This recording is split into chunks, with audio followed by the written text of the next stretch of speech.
Yeah. And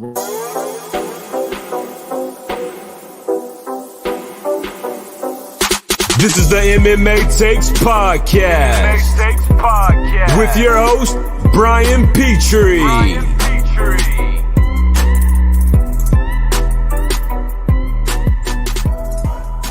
Boys, welcome to the MMA Takes Podcast. We got the boys in the house. The boys are back in town.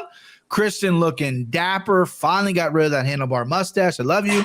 Timbo looking, it's still there, but buried in the beard. I like the beard better. Timbo here. He just did his podcast earlier today about the best three. So he's firing on all cylinders. He told me before he got on, he had a nap, which is my favorite thing in the entire world. Reset that brain. Boys, we've talked about it all text. I've been bragging. I can't find my belt. My daughters took it, and then I was like, "Oh yeah, I meant to get that." I opened the door, and I go, "Huh?" I was like, "Hey babe, do you know where the belt's at?" And they're like, "I don't know." And I was like, "Well, last time Winnie had it," and she's like, "Yeah, you're not seeing that again." So who knows where that's at? But I'm the champ. And the final pay-per-view of the year. I'm excited. There's some good fights here. I think the bottom half there's some interesting fights. The bottom half, I think, is a little kind of whatever, but I think there's a lot. The most important thing is I think there's a lot of plays. A lot of plays to be had, a lot of money to be won. I teased it. I tweeted it out that I have bet of my career on this, a chalky play, but you should put everything on it. I'm so confident in that fight. We'll get to that fight. How you feeling about this? We'll go Timbo first. Timbo, you excited? You're in that dark room. You're looking mysterious. Ready to fucking cash some tickets? Birthday boy Timbo. Everyone wish Timbo happy birthday. His birthday's tomorrow. He turns 30 years old. What a stud. Christian and I have been in our 30s for some time now. Timbo, welcome to the club. How do you feel about this card, bud? Feel good, man. It's a hell of a birthday present. It's I'm a rookie for asking this. Where is this card? It's in Vegas. It's in Vegas. T-Mobile, yes. So there's gonna be fans. Yeah. Okay. Yeah. I didn't know that either. I was like, are they doing this in the Apex? And then I looked it up. Yeah, T-Mobile with fans, full capacity, so it's going to be rocking. I mean, fucking lines are moving crazy. So that tells me people are in Vegas right now coming in, placing some bets. Yeah, which is 15 fight card, man. 15 fight card, baby. That's what it's all about right here. Getting some action. Christian, how you feeling out there in the old Colorado, beautiful thin air? How do you feeling? Feeling good. It's cold. I mean, actually, it's not cold like it normally is in December, but it's finally gotten chilly a bit. But yeah, excited for this card. This is 3 weeks in a row where most of the fights on all of them. Excited for it. Should be a good one. I got some when I just did my original circles. I think there was only two that I was like, I need to really look further into this. The only one I've been bragging about how I've been reading this card like a fucking children's book all week. I've been doing my research. I've been obsessed with it. The main event is just a stomper. Christian, you gave your pick earlier over your text. I'll save it for that. But I've gone back and forth, and I literally still don't have anything written down here. I can see either guy win. I want to hear your takes. I think I have a lean finally, but that's how you know it's a good main event, because a guy like me who's been watching MMA for 20 years, cappers like you, we're all over the place, right? And it's like that tells you right there, that's a must-see main event. And someone brought up, before we get to the picks, Dustin's not a draw, which is kind of true. Like, they don't think this pay-per-view is going to sell $400K. You guys agree with that? I think him and Amanda combined We'll bring it up, because someone's like, when Conor fought Khabib became a star, but Khabib has fucking an entire country behind him. And then they're like, Nate became a star, but Nate had people already. Mm-hmm. Dustin, I think, he's a polite guy. He's not like a shit talker or whatever. He's an action-packed dude. I don't think he's ever been in a boring fight. So I hope it breaks 400K, because I want to see these guys get some money. All right, so here we go, boys. First fight of the night. Priscilla Cachoeira plus 285 versus Jillian Robertson minus 375. This is the real big stinker. Can you guys see this, by the way? The graphics? Okay, good. This is the real stinker. I'm not going to spend too much time on this. I literally, a bowl of spaghetti fight. I put two names on the board. I threw a bowl of spaghetti, and we're getting Priscilla Cachoeira as the underdog play here, plus 285. I think Jillian Robinson's best days are behind her. Cachoeira has some power, has no ground game, has some knockouts on his record. Jillian Robertson is a good grappler. She gets into the ground, it's over, in my opinion. But at plus 285, I'm not going to bet this. This is just up straight. Let me get some points on the board. First fight, underdog. Let's go. Timbo, who do you like in this fight? Where'd you get these lines from? I got these lines from FanDuel yesterday. Has this moved? Yeah, it's at least on DraftKings. Jillian is at minus 410. Okay, yeah. Is plus 310. That's what I'm saying. A lot of people are coming in Vegas. These lines are all moving all over the place. Yeah, I got these last night on FanDuel. I know one of the guys I've been looking at it. He keeps moving, which I don't like. But yeah, so also lines are subject to moving. Yeah. I think in low talent fights like this, like you had said, but in this case, you got to go with the better grappler. So I'm gonna go with Robertson here. Jillian Robinson for old Timbo there. I got to admit, Timbo, I got some, my markers were dying. This is completely off topic. Since you've been doing the podcast with me, I keep everything on paper. I track all the bets. You've been orange, an orange marker. That's your color. That's why your pick 'em is orange. I know you from orange. Couldn't find an orange marker, so you're blue now, bro. You're blue now, bro. Let's hope this brings you some good luck. Yeah, Cowboys blue. All right, Christian, let's give us your pick here. I know you like dogs on the first fight of the night. That's what I know about you. If I know anything, I know that. What do you got? Yeah, this line is disrespectful. I mean, Cachoeira, I don't know why her reputation's so bad. Like, losing to that Valentina fight's was sad to watch. And Luana Carolina and Molly McCann, there's no shame in that. Robertson is a quitter. She hasn't looked good in any of her last fights. She's a quitter, but she is the much better grappler, and I think she has a path to victory. I could see Cachoeira catching her and Robertson quitting. This line should not be like this, but I'm not going to bet this at all. I'll probably just start watching on the second fight, but he's not even going to watch. I'm not betting and I'm not watching it. Fuck him. I'll watch it. I never miss one. Give me Robertson. I do think she's better, but it wouldn't surprise me to see her quit. I'm a little upset that you took a big favorite first fight of the night. You have preached to me those opening dogs, baby. They come barking. And you know what? I'm on an island here. I'm okay with that because the champ gets on an island sometimes. So I'm okay with that. All right, next up, Randy Costa minus 192. These lines moving on Wednesday when I looked at him, he was 205. I got these yesterday. He's minus 192. He's fighting Tony Kelly plus 154. Good scrap here at 135. Costa coming off his performance against Adrian Nunes. Good first round. Completely fell apart. Tony Kelly hasn't fought in a while. Louisiana boy Timbo, what do you got to lean here, bub? What do you got? Randy Costa, gorgeous man. By the way. He is a great looking man. He's a younger, smaller Andre Arlovski. I think he's better than Andre Arlovski, man. Andre Arlovski was a great looking man. You think so? To this day, but when he had the hair and shit. I got a real have you ever seen Taken? Yeah. Those bad guys in the very end. Yeah, that's what reminds me of. It's like a creepy one. I don't know. Andre Arlovski had one of the best lines ever in MMA is when he was dating some super hot chick and she broke up with him to date Tim Sylvia to get back at him. And he was with Ariel Helwani. This is basically what made Ariel Helwani famous. And Ariel Helwani asked him about it. And Andre Arlovski in his broken English was like, tell him how my big pee-pee tastes. And everyone's like, oh, shit. All right, back to this fight, though. Andre Arlovski is a legend. But this fight, we got some crackers. Who do you like? Costa's coming up that loss to Yanez, man, but he looked fucking good in that fight. That was, and then his two prior wins prior to the Yanez fight, TKO, this dude can throw. And he had Yanez hurt, too. Kelly 6-2, 1-1 in the UFC. I know he had the win over Al-Casey. Then he beat Kai Kamaka, which Kai Kamaka's not. He's just fighting on the fucking Bellator prelims. Bellator, yep. He's a black belt in Kyokushin. I wanted to ask you guys about that. You don't know anything about that? I think karate. I think it's just some bullshit karate. You bring a Kyokushin black belt right in my front yard right now. He's fucking. I'm dog walking him up around the neighborhood. I tell you that right now.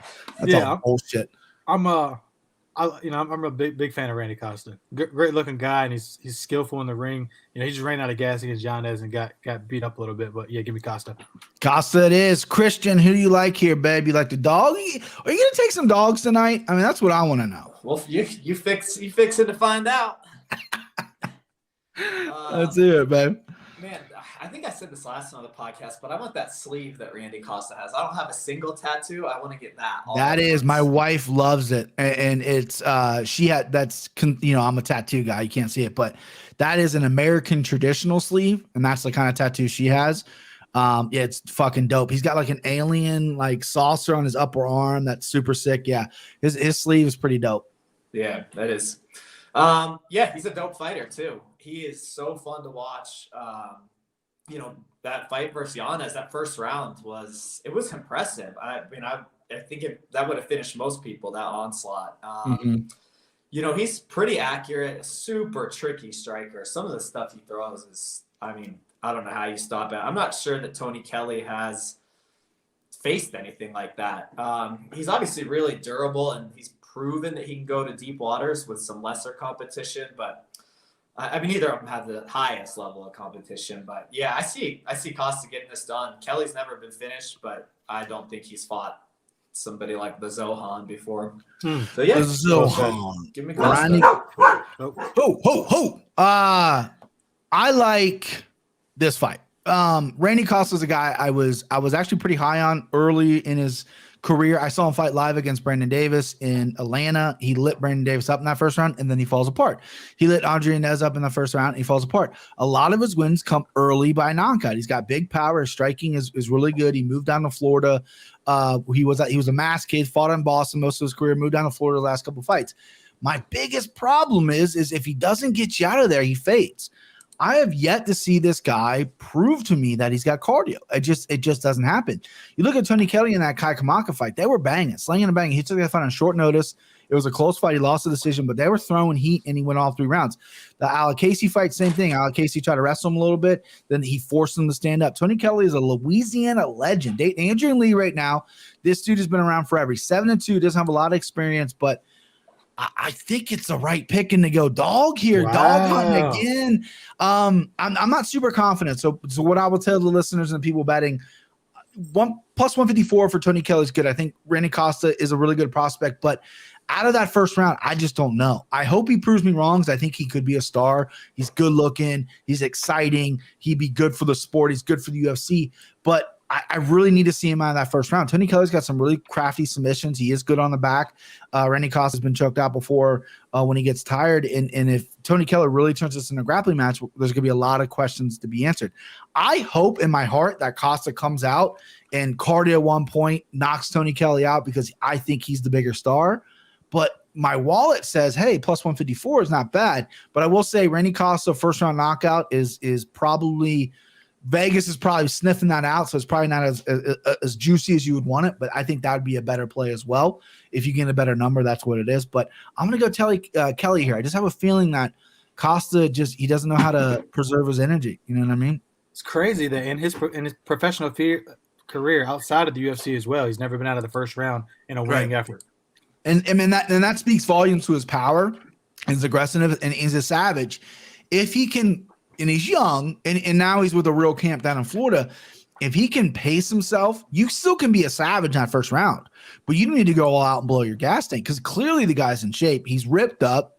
I see him. I follow him on Instagram, on Twitter. He bikes, he runs. He's not shying away from cardio. I think the issue is there's only so much you have, and when you dump it all out in that first round, that's fucking tough to come back from. And Tony Kelly's a guy who's hard to get out of there. And this can get interesting the longer it goes. So I'm gonna bank on that. I'm gonna bank on Tony Kelly taking a little bit longer there. All right, next fight. This fight makes me laugh. Ryan Hall minus 220 versus Derek Minner plus 176. This fight to me was actually a little harder than I thought. I love Ryan Hall, but Topuria embarrassed him. That fight was a joke. And Minner is more of a grappler than a striker, right? He likes to fight the ground. Is he gonna grapple Ryan Hall? Christian, you tell us. Who do you like in this fight here? Ryan Hall's picture is hilarious to me. Like, that guy's a fighter. Look, he just fucking cracks me up. It's funny. Yeah, Minner's more of a grappler. His record in submissions, 22-8. That's insane. He's had 30 fights end by a sub. So he's lost 8 fights by sub. Yeah. Yeah. He's lost 8 fights by good sub. stat. Good stat. Yeah, good to know in this fight for sure. Obviously his last couple fights, he hasn't been, first round or bust. I I don't really see his path to victory here. I know this is going to sound strange, but I think Ryan Hall's the better striker, better grappler, better gas tank. You know, there's all these things in his favor. You know, Minner tries to take him down once again to the ground. It's like, so what? I mean, the chances of him subbing out Ryan Hall, slim. I don't know what the odds. I think it's like around plus 1,000. I'm sure. So yeah. I regard it just. I mean, Ryan Hall's going to be able to do all kinds of crazy spinning shit because it's like, you know, back can be turned, and it's like, so what? You know, he gets down to his world that way, or he hits him with, you know, a Fazeev type spinning wheel kick. Right. The lines are. This will be a fun one to bet. It should. I hope it'll be a fun one to watch. You know, sometimes these grappler versus grappler ones can be a dud, but yeah, I got Ryan Hall here. I think he can win it. I think he's better everywhere. I know he doesn't look like it. You know, if you just showed people on the street, he'd be a plus 10,000. But yeah, it's that's why I love MMA, dude. It's so funny. This guy's like, yeah, you don't fuck with that guy. This fight, it's going to be fun. I think this is a good live betting perspective here because I've seen Ryan Hall in fights against Saul Rogers on the Ultimate Fighter, where Saul Rogers is a good grappler as well, and Saul was able to nullify anything Ryan Hall wanted to do. Now, Derek Minner's not a wrestler like Saul Rogers, but he is a good grappler. James Krause, who was Minner's coach, said on the Florian podcast that he's telling him to strike the whole time. We're striking the whole time. And I think Christian hit the nail on the head. I think Ryan Hall, even though he doesn't like to engage in the striking, he's very crafty, though. He's got good kicks. He's got good spin kicks. And he's got a pretty good right hand. You know, he said he broke his right hand like first 30 seconds in the Topuria fight. Obviously, you get knocked out, and that kind of can derail you. But I think Christian hit the nail on the head here. Ryan Hall can kind of do whatever he wants because it's like, oh, what are you going to take me now? That's great. That's what I want to do. You're not going to engage with me. I'll engage with you and kick you from the outside. If you watch the Gray Maynard fight, that's all he do with Gray Maynard. He stood away, and every time Gray Maynard rushed him, he flopped to the ground. Gray Maynard backed up. Gray Maynard's a great wrestler. I feel like this is going to end in submission by Ryan Hall. I feel like Maynard's going to go back to his old ways. He's going to be so tired of trying to keep this weird distance, and he's going to get kicked to the body and spin kick to the head that he's eventually going to rush in and be like, fuck it.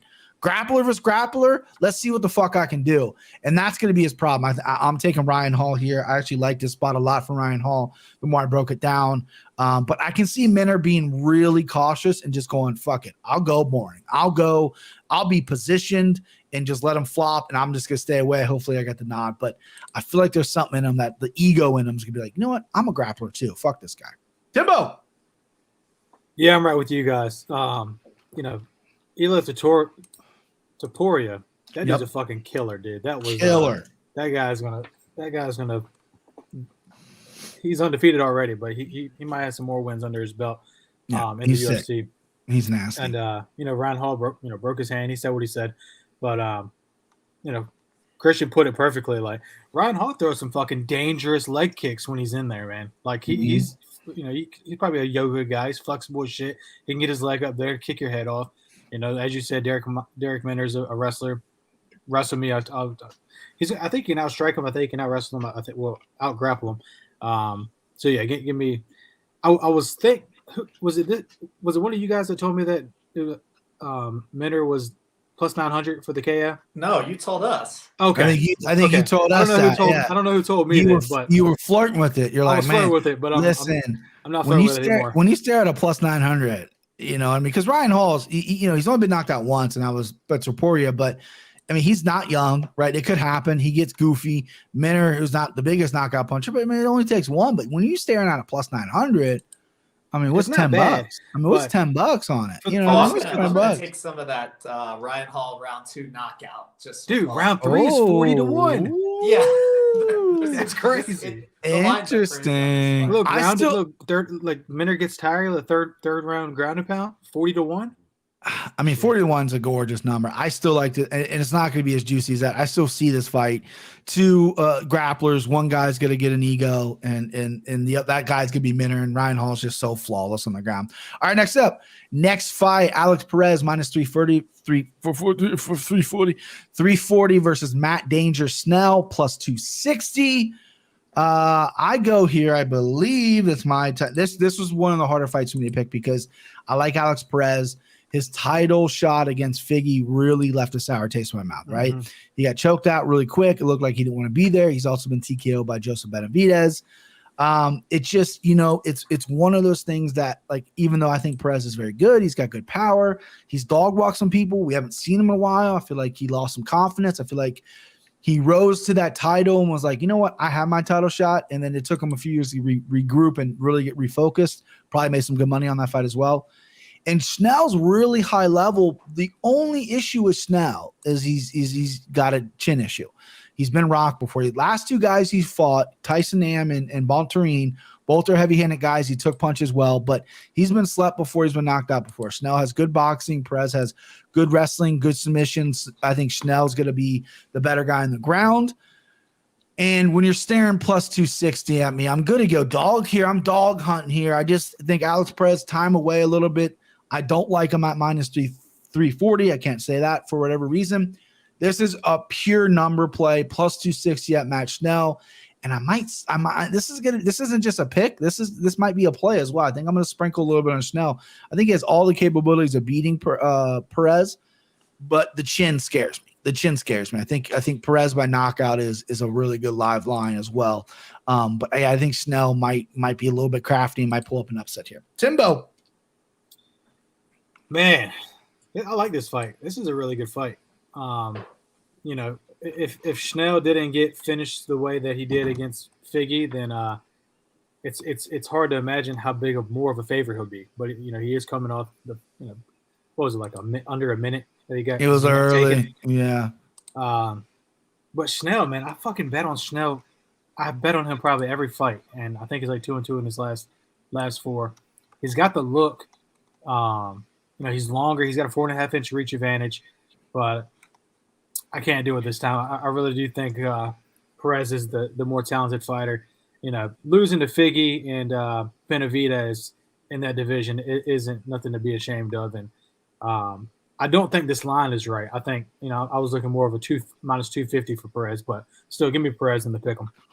Yeah, the line's just too big for me. I mean, and Perez is super talented, but it's like almost like I forgot how good he is. Mm-hmm. So it's like, oh, you know what? If I forgot how good he is, I'm gonna go ahead and I'm gonna play the guy that's plus 260.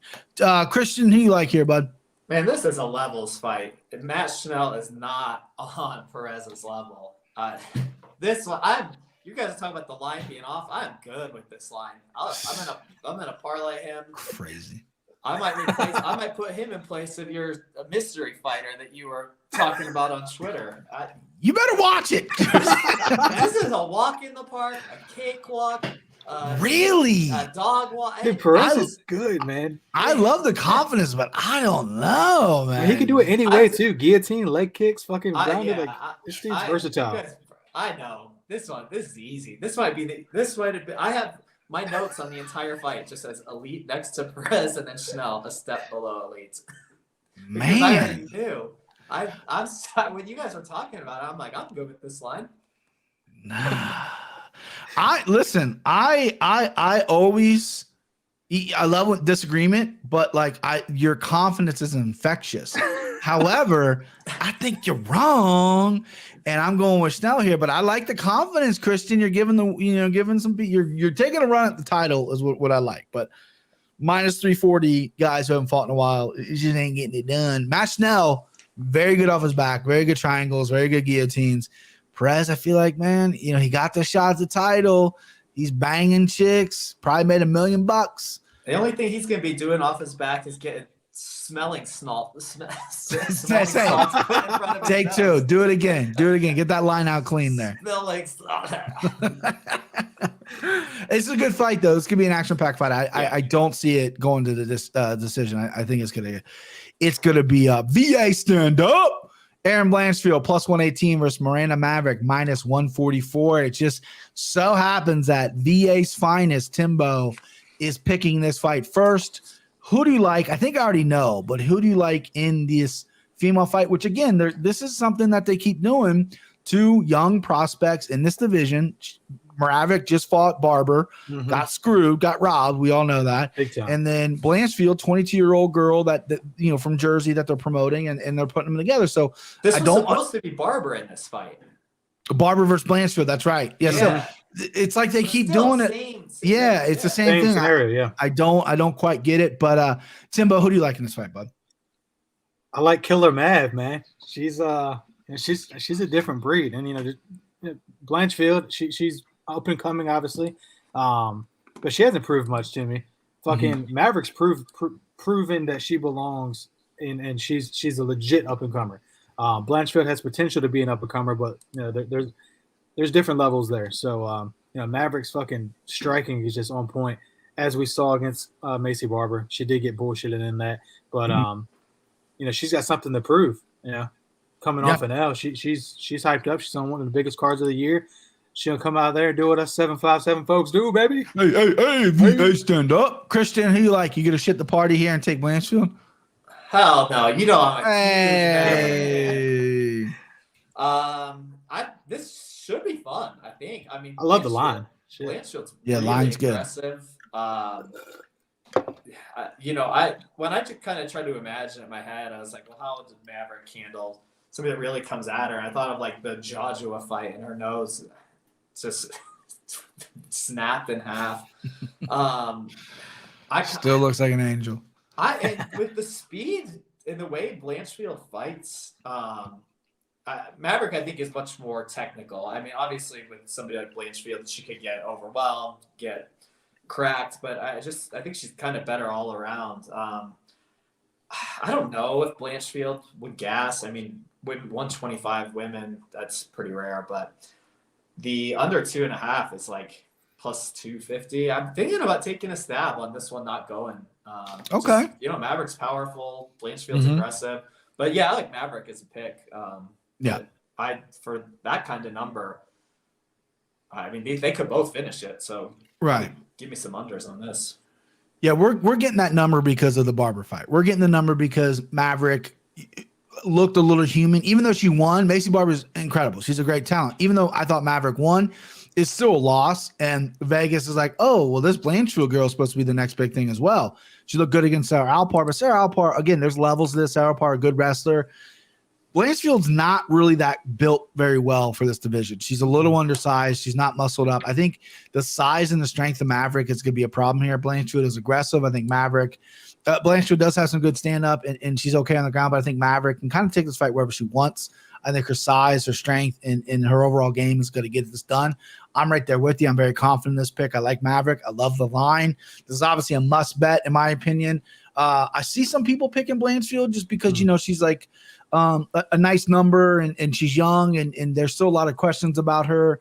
But I just don't see it. I think Maverick is an incredible fighter. I think she's in great shape, and I think she's coming here pissed the fuck off about what happened to her last time. So with Christian saying the under at 2.5, it'd be interesting because, she's not going to want to leave it in the hands of the judges. You know what I mean? She's going to go out there and throw some bombs. And Blanchfield's aggressive. Blanchfield is aggressive and just undersized as well. She's not, Maverick's fucking jacked, dude. Like, she's grown, man. This is a boy she's fighting. 100%. Like, this is, and Blanchfield's very young. She's got some good experience, and Maverick's young as well. They both have very good experience. But when a lot of women come to the UFC, they don't have records like these women. These women have come from some really good organizations and fought some really good people. So this is a high level fight here. I'm excited for it. But we're all on Maverick. I think that's the right call. Next up, Andre.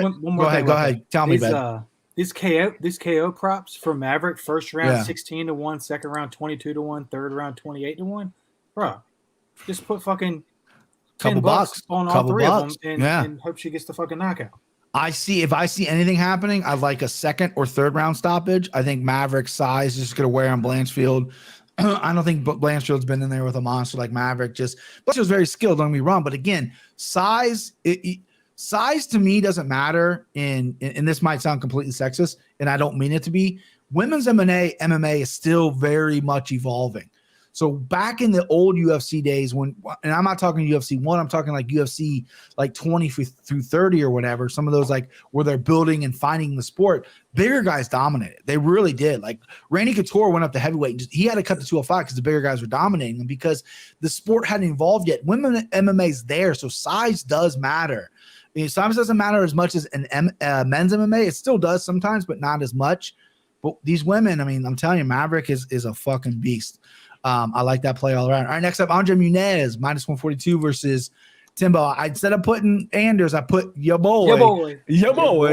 Eric Anders plus 116. Christian, you lead the dance here, brother. Who you like? This is a tough fight. I like this fight. I don't know how it's going to play out though. Roll Tide. Yeah, I like this fight quite a bit actually. I mean, obviously Nunes he's not sub robust. I mean, he has one decisions. I don't know about Antonio Hoyo being exactly impressive. That when he lost to Darren Wynn. You know, it's funny. When Nunes beat Arroyo, it was impressive because Arroyo came out the Contender Series and everyone's like, "This dude's fucking good, right?" And he just never won another fight, so it's not impressive anymore. Yeah, I could definitely see Chuck Costello's coming to an end right here. Let me tell you that right now. Whoa, your boy! I can see your boy. I mean, the way he pushes and holds people against the cage.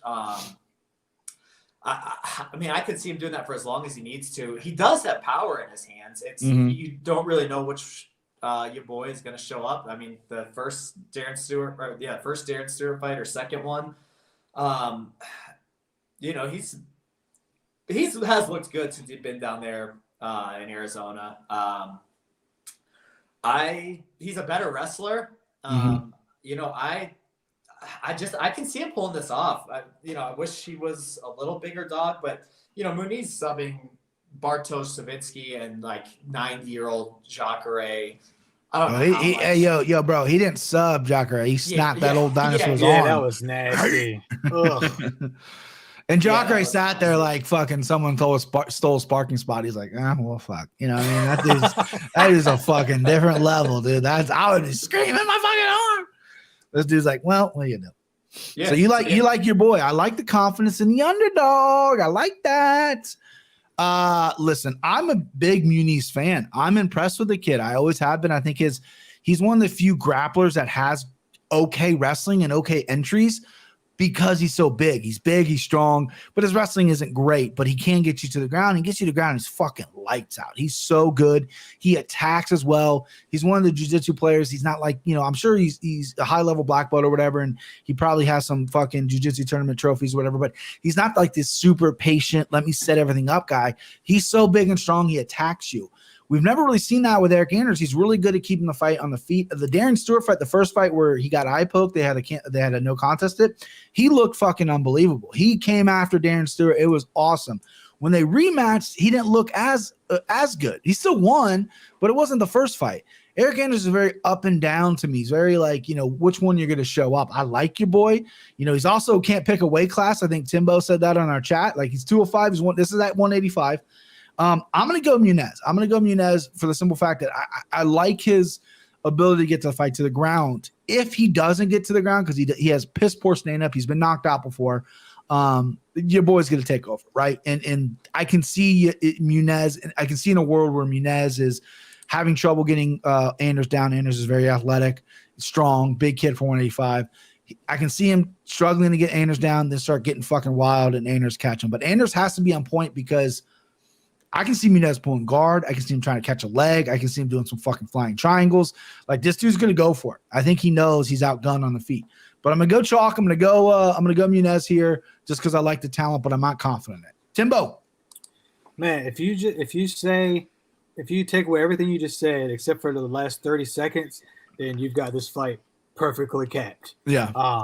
Eric Anders, man. First of all, roll tide, fucking Alabama boy. Nope, not Roll Tide. They're playing UC. Let's go back. That's Saturday 3:30, I believe.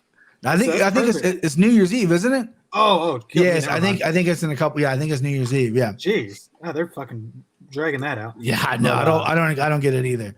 Yeah, Eric Anders, man, he's fought some great competition. 76% takedown defense. Great, really good. Nunes, I think Nunes is definitely the more talented fighter.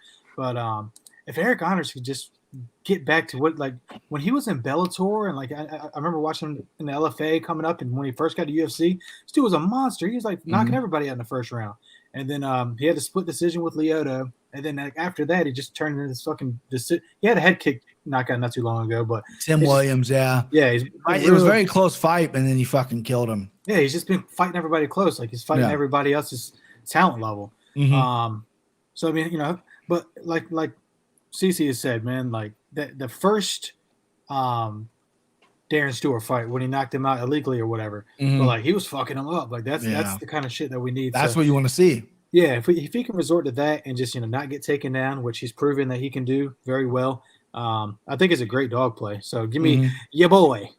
Your boy for your boy, Timbo. One of the best nicknames. And I like that he spells it with an I, not a Y. I double checked before I put it on the screen. I said, I'm pretty sure it's with an I, but I got to double check. Yeah, I mean, this fight is very interesting. I see this moving. So if you're on a state, Ohio, by the way, boys, time out. Ohio passed sports betting. It is now legal. However, the governor has to sign it, and then they have to wait 90 days. So I know Hard Rock Casino in Cincinnati and a bunch of these online books have already applied.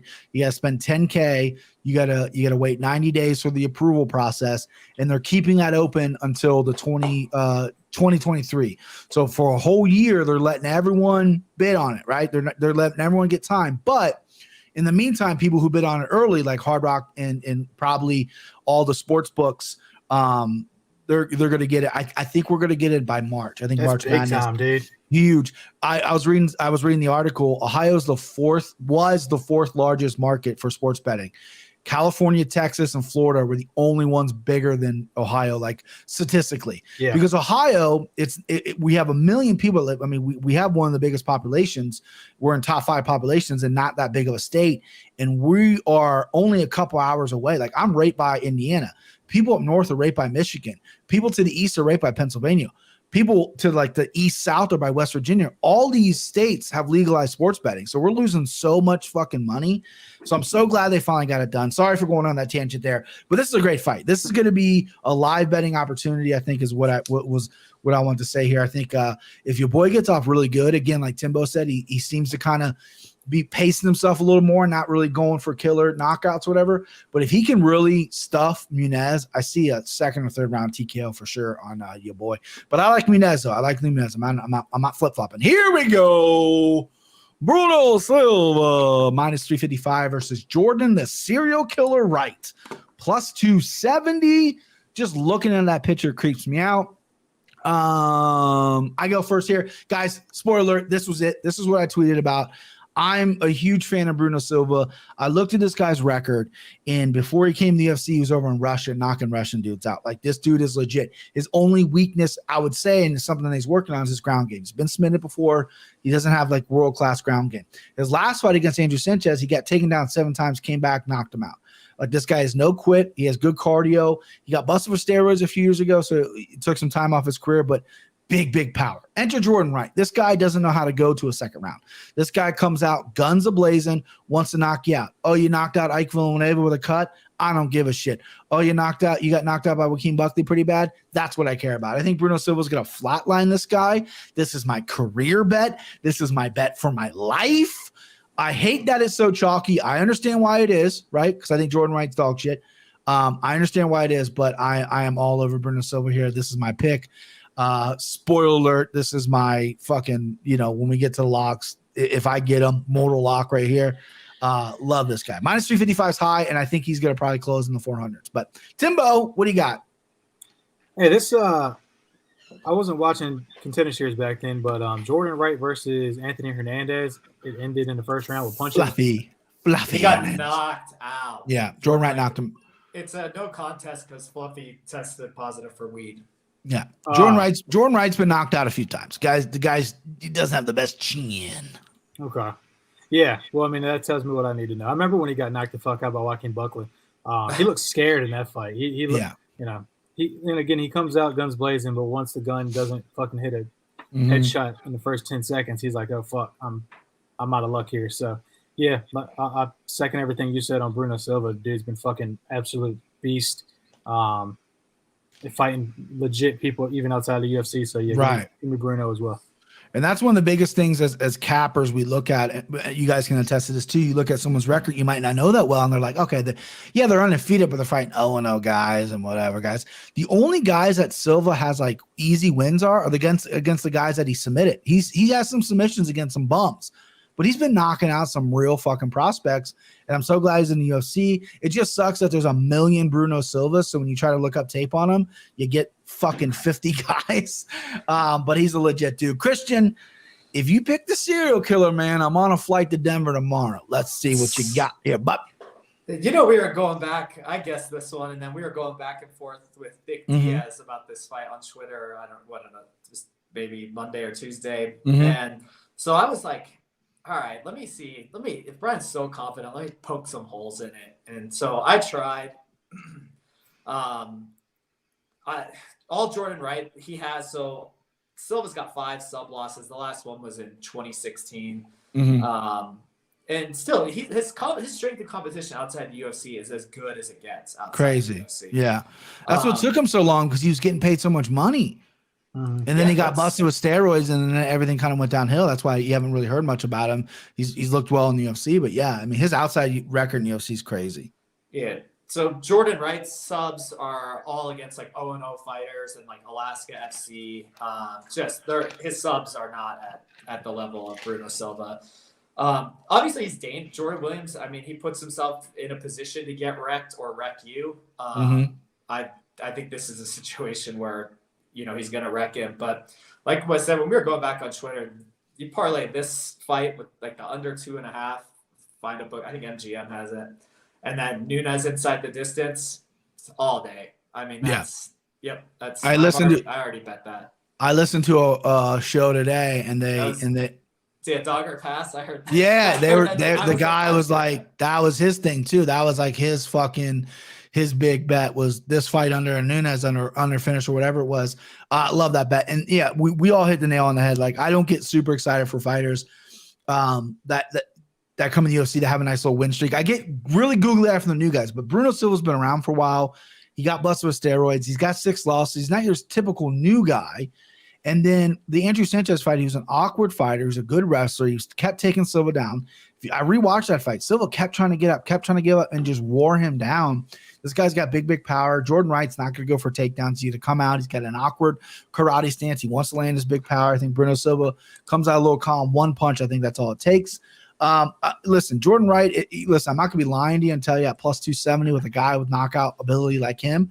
He does have not a lot of knockouts in that first round against lesser competition, but still the fact remains he does crack, right? He can hit you. Like, he's coming off a knockout over Jamie Pickett, who had never been finished before, I don't think, before that. Even though Jamie Pickett, I love the guy, Wilmington, but a little weak. But yeah, love this fight. Couldn't be more confident about it. Let's go, Bruno Silva. All right, the big boy. What did that under parlay get you with Nunes under and that fight under? It was plus. It was a plus number. It was I think on dog on pass. He said it was like plus 157 or something. No, it wasn't. It was because they were both like minus. They were both like minus 330. It came out to like minus 1. I can't remember. It's on Twitter, but okay. I thought he said plus. I was working, so I might not have been listening all that well. I'll tell you in a second, Timbo. Yeah, tell us in a second why I announced the big boys here. Augusto Sakai minus 105 versus Tai Tuivasa minus 115. This is a pick'em fight. This fight got rebooked. One of these guys had COVID, I believe. I'm not super excited for this fight. I don't really like Ty, even though he knocked out Greg Hardy, and I said I'd be a fan of him. I just don't love the guy. I don't want to see him fucking have a shoey. Augusto Sakai is coming off a horrible performance over Rosenstruck, where he's like, oh yeah, I'm gonna dance around, and he gets punched one time and dead. I'm not a crazy fan of this fight. I believe, Timbo, you lead the dance here, brother, if I'm not mistaken, right? Or is I believe so. Okay, go ahead, Timbo. Yeah, this is this line couldn't be any more truer. Like, this is just about right. They're essentially the same guys. They both got fucking truck power. Tuivasa's had a fucking roller coaster of a career. Dude fucking won 3 straight, lost 3 straight. Now he's on another 3-fight win streak. For being honest, I think Greg Hardy is more talented or more of a tougher fight than Augusto Sakai is. Let me see. I did a write-up on this one here, so let's see. Read it off, man. Let's see if I got anything good. Give me that right. That's for the paying customers only, isn't it? Yeah, right. You gotta pay for that. This is a free podcasting, but don't be giving that shit out. You gotta pay for that. Yeah. So I mean, plus 180 to go to distance this fight. That's the bet here in my take. But Okay. yeah, give me a Tuivasa, man. I think he's on a roll right now. He's feeling himself. Sakai just got fucking absolutely blitzed, like you just said, by Rosenstruck. I think Ty makes it 4 in a row here. Nice. Christian, this is your forte here, man. Even though technically not one's a dog right here, but you do well in the heavyweight fights. Who do you like? Yeah. That parlay was minus 129. 129. Still not crazy. That's not bad. Oh, that's a steal. That's like free money, essentially. Yeah. If you put like 150 on it, could put a couple shekels on it. Mm-hmm.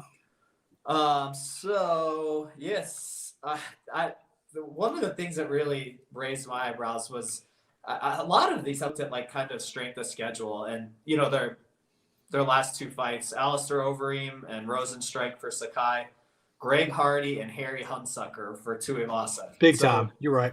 Big old Harry. Sakai would also be 2-0, and Tuivasa would likely be 0-2 if these flip flop. And big time. I mean, lo and behold, the line is a pick 'em. Mm-hmm. So it's, I mean, I think Sakai's a little more polished, I guess, is what I would base it on. And I think Tuivasa is more like a barroom brawler. Mm-hmm.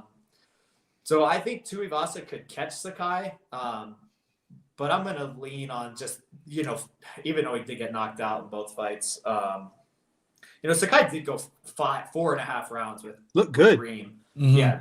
And he was winning that fight early. Mm-hmm. And, I think he's the better fighter. It's heavyweight, so Tuivasa could knock him out. If Tuivasa was like plus 150, I would easily take him. But if you're making a pick who I think is, probably a little bit better Sakai, but it wouldn't surprise me all if Tuivasa won. I wouldn't hate anybody you could sell me on it in 2 seconds, probably. Yeah. Yeah, that's the fight that I kind of flip back and forth again. Tai Tuivasa, he was this big star. People love him. And then he started fighting some top competition, started getting knocked out, right? Junior Santos was like his big main event spot, and he got slept. Chin's been a little bit of a question mark for both these guys. I mean, Greg Hardy had Tuivasa on skates, and Tuivasa threw a Hail Mary and clipped him. Sakai's been knocked out before. Obviously, the Overeem fight was kind of weird. He got tired more so, and he got ground and pounded. Overeem's a vet, but strength of schedule obviously leans Sakai. I think Sakai actually moves a little bit better. I know his body is kind of weird and he's a little loose and he's a big boy, but I think he moves a little better. I think he's going to be the faster guy in there. I think Ty's going to be looking for power. He's going to be a little undersized as well. I think Sakai's the bigger guy. So I'm going to go Sakai here. I'm not super confident. This is a fight that I'm not running the bet real quick. I kind of like this as maybe like a live aspect as well, because both these guys have slowed down. Ty has slowed down later, but Ty's also looked really good against like a Stefan Struve, even though it was the end of his career. The Greg Hardy fight, he looked okay. I don't think he looked great. I think, I really don't want to see Tai Tuivasa do a shoe yet. I get grossed out. Like, if it's one thing, like, okay, cool. I'll drink beer from my fucking shoe. Cool. But why does someone else got to spit in it, man? I've never heard of that. I've seen that's what they do. That makes it a shoey. It can't be your spit. They got to spit in it. It's fucking that. I can't. Can't do it. I do hate that Andre Arlovski lost to both of these fuckers. That's rough. That's rough. Arlovski's your guy, and that's a rough one. It's a rough one. All right, this fight, Dominator, making headlines as we calling out old DC. Pedro Munoz versus Dominic Cruz, minus 115, minus 105. This line's flip-flopping all over the place. As of yesterday, it was a pick'em. I love this fight. I think this is a great fight for both guys. Christian, one of the harder fights to cap, in my opinion, on this fight card, maybe next to the main event. Maybe not. Maybe you're fucking confident like you were in Perez. Who do you got? This is one of the two that while I was eating a little dinner or snack, I guess, I finally picked this one. I'll say I'm gonna pick Pedro Munoz. I think Cruz is worse. I also hate Cruz. Worst? Hold on, wait. Worst. You Worst. say so? The Colorado says worst. No, we say washed. Wash. Okay, my in-laws say worst. I gotta go worst at. I was like, really? Where's your worst you're at? Yeah, it's a little fun bit we do. Yeah, I don't know why I like to say it like that. I like it. Because it adds a little character to it. Colorado people, you guys don't have accents, do you? No, not really. No, yeah. So I do not like Cruz. I don't like him as a commentator. I like him even less as a fighter. I mean, Munoz has historically struggled with pillow-fisted point fighters like Dominic Cruz is. Mm-hmm. They're both, I think they're about 35 and 36. So, Yeah. On the tail end of the bantamweight, trajectory or whatever. I think this, for me, it's some bias gets into this. I can see Pedro getting some good leg kicks in there. Dom's legs are fragile. I think, I'm going to take Munoz, but this was tough for me to pick. Cruz has got bad legs. He's got pillow fists. I don't think he can finish. Him. So. Pedro Munoz has one of the best chins at 35 too. That guy's taking some bombs, some people. Gun to your head. I know you bet every fight. Is this a fight you're running to the win at a bet? I'll probably just take it to go the distance. Yeah, I mean, that's the play. I know it's very chalky, but there's no way either of these guys are going to finish each other. Dom is durable. I know the Henry Cejudo fight was kind of an anomaly, but he's very, very durable.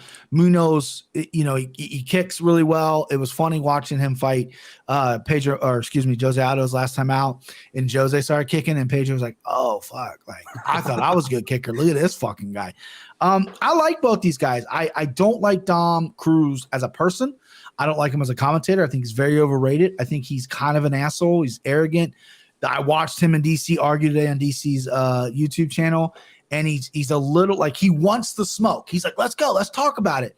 And then fucking DC, he's like, what am I bad at? And DC's like, well, you're dry. And then Dom's like, no, I'm not. It's like, you ask for criticism and then you can't take it.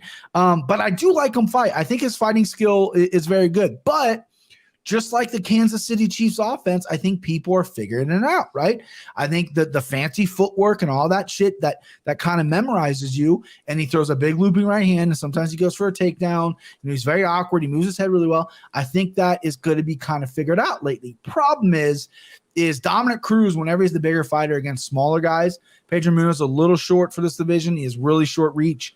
Dominic Cruz does really well. He can box from the outside. Dominic Cruz isn't looking to finish. He's looking to win. He looks to be in incredible shape. He looks to be motivated. I see him going 3 rounds, going a decision. I see it being actually a lot closer than I would want it to be. I was actually all over Dom Cruz. I almost put him in my slime ball parlay on picking Cruz, but I was like thinking about the judges, because I do think that Munoz, like Christian said, is going to kick the legs up. I think by round 3, Dom Cruz's legs are going to be a little sore. I think the movement's not going to be there anymore. Pedro's got great boxing. He's got great ground game too, if it ever goes there. But I see this being a battle of distance. I see Pedro trying to close the distance. I see Dom olaying him. And I think it's going to come down to that 3rd round. We're going to see. But my pick right now is Dom Cruz. I'm not as confident as I once was early in the week. Timbo. Hey, I found my bet, by the way, before Timbo goes. Go ahead. Either fighter wins by split or majority decision, plus 380. Okay. Ooh. Where you get that? Where's that one on? DraftKings. So one fighter has to win by unanimous decision, right? That's all it is? No, split. Well, it just has to be a split decision. Oh, split decision. Gotcha. Sorry, I missed. Unanimous is 105. Okay, so if Pedro Munoz wins by split majority, that's plus 380, and Dom Cruz vice versa? Yeah, same. Just a split decision. Hang on. That's a good play. That's why Christian's getting some. Are you wearing a Broncos Christmas sweater? Yeah. Okay, go ahead and take that off and burn it. Timbo, what you got here, bud? I'm a big Cruz fan, and I'm not even letting my. And granted, he's not doing himself any favors with he's just a prick for life. But the thing is, when you're 23, 24, and you're as good as he was, okay, you could be a prick. But now you're 36, bro, and you're still acting exactly the same as you were, if not even more so now. But I think you guys broke it down really well. It is a close fight, and that's I like that. Was it plus 380 for the split decision? Yeah, that's really nice. That's a nice bet. Yeah, but I mean, quick question off the top: who you taking, Munoz or Casey Kenny? It's a tough fight, though, right? It's tough, right? God, that's a tougher fight than this one. I go Munoz. Yeah, I'd probably take Kenny, but it's close. It's close. Kenny's got really good wrestling and his striking's coming along, but I just don't see people want to go to the ground. Munoz, he's lights out. But yeah, that's a close fight. Yeah. And Dom looked extremely good against Casey Kenny, man. He ate some shots, but he landed over 100 strikes throughout the fight. That was probably a split decision too, but I thought Dom would won it pretty. It It was a split decision, right? I was thinking that because I remember I thought Cruz won every round, or at least 2 of the 3, and I remember the fight was a little forgettable for me, but I remember thinking back, wasn't that a split? And I just checked, yeah, split decision, crazy. But yeah, I mean, he definitely looked like old school Dom with the angles, with the footwork. He a lot of people say I'll have him in healthy, but clearly this motherfucker's never been healthy, and this is he's saying it's the first fight that he's been back to back healthy in both camps. I think this dude ain't talking shit to DC about preparation and not preparing himself for his commentary work or his fighting game. Yeah. I fucking love this. I love Dom by decision at plus 150. I'll be playing that fucking heavy metal this weekend. Yeah. Dom plus 150 by decision is a great number. Christian's number one of these guys winning by majority of split plus 380 is a great number. Listen, there's always gonna be one asshole that's gonna fucking post if someone finishes. Look at this! I got a ticket for a finish, and it's motherfucker. You did that just cause you didn't predict shit. Yeah, this is a great fight. The one thing about Cruz, though, is I think he already took an L this weekend, and it has nothing to do with the Daniel Cormier thing. I think, obviously, a lot of people are on the Cormier side, but a couple fights ago, might have been his Casey Kenny fight, he fucking put Monster on blast, said he never worked with Hans again. He's got Monster on his shorts this weekend, boys. No shit. Yeah. That's right, because he wasted his call out. I know. He did. They did he did his photo shoot for this fight, like they do in his Venom gear, and he's got a fucking Monster right here on his hip. Yeah. Bitch. So that's an L right there for Dom Cruz after all that. But I love this fight. Think it should be on the main card. I think you could swap out Kai Carr and Cody Garbrandt for this fight. I know, Cody's making 125, but this fight to me screams pay-per-view. Next up, Josh Emmett, minus 170 versus Dan Ige, plus 138. Real quick, is that last fight? That's the main event of the prelims, though, ain't it? I do not think it is. I think this is the main event in the prelims. Really? Yeah, so Dom didn't even get the main event in the prelims. Yeah, according to my sheet, unless they move things around, this is the main event in the prelims. I think this should be on the fight, too. I mean, Jeff Neal, Santiago Ponzinibbio is going to be an incredible fight, but star power and when it comes to what's important in the division, this fight and Dom's fight are more important in my opinion, right? Because this fight, listen, there's a lot. 145 stacked. You got these two. You got Emmett coming back. Ige's been around for a while. I love it. I think it's whose turn is it? Is it mine? It's my turn. Fuck. Sorry, I was waiting for Christian. Listen, boys, I've never loved Josh Emmett. I don't know why. He's a fucking beast. When Devin did the podcast with us, I had like some kind of bet with him over Shane Burgos, and I was high on Shane Burgos, and Emmett fucking boxed him up. And I looked at it and I went back and I really watched him in his fights because he disappears, and then obviously the only blemish, I mean, I know he has a split decision loss early in his career, but he got knocked out by Jeremy Stevens really bad, broke his whole face. That was a bad performance. But you look at some of his wins, you look at the Michael Johnson fight was the one I kept going back to, and he dead at Michael Johnson. But a fight where he was kind of losing. He wasn't doing much. Michael Johnson was piecing him up and just got too confident, and Emmett's got crazy fucking power. Enter Dan Ige, who, when Emmett goes away for a torn ACL or a broken face or whatever it is, this guy's not getting any younger. Dan Ige is fighting the best in the world. Is he winning? No. I mean, he lost Edson Barboza, which a lot of people thought he won. Or no, he beat Edson Barboza, which a lot of people thought he lost.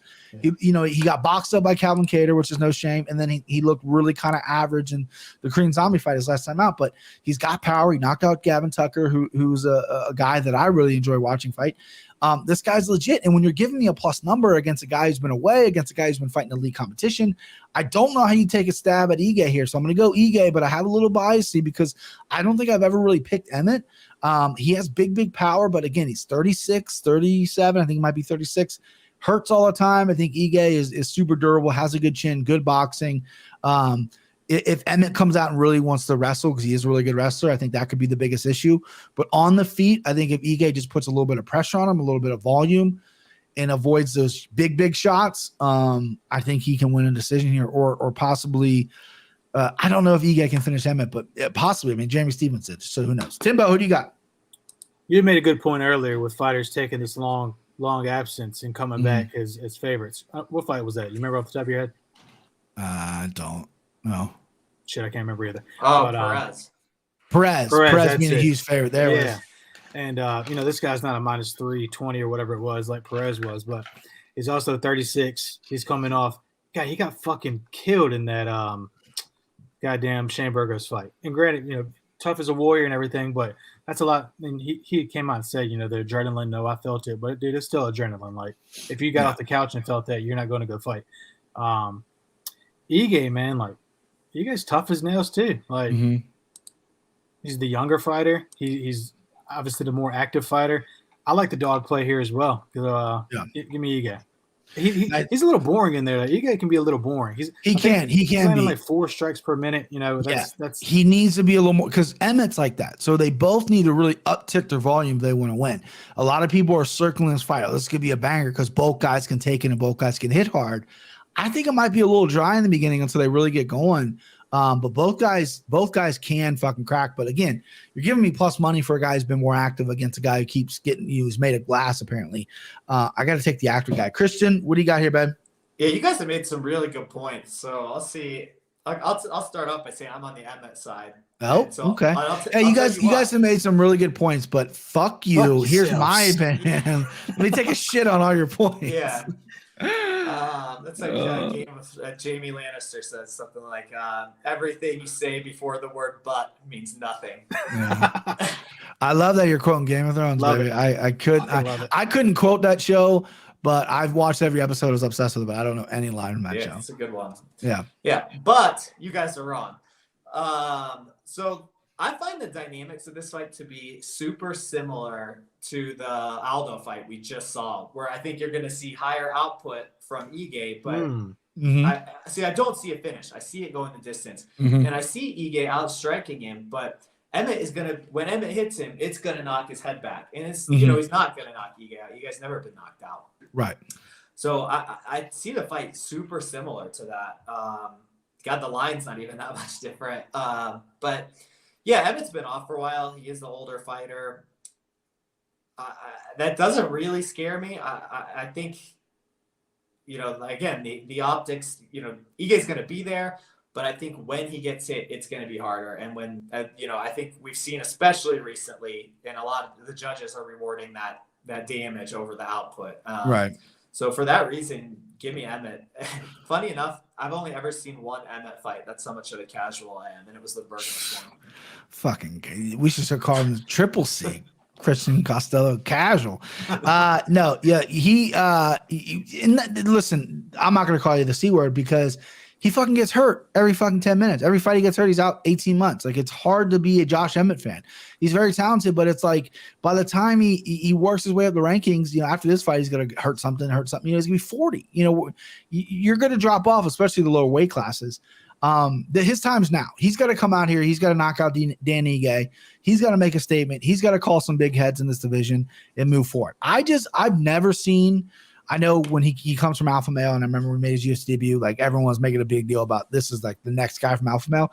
And as some people were right, like he is obviously high ranked, thought of. I just never saw it, and I've been wrong before, but I just don't see this guy ever fighting for a title or even getting there. I mean, honestly. All right, next up, here we go, boys.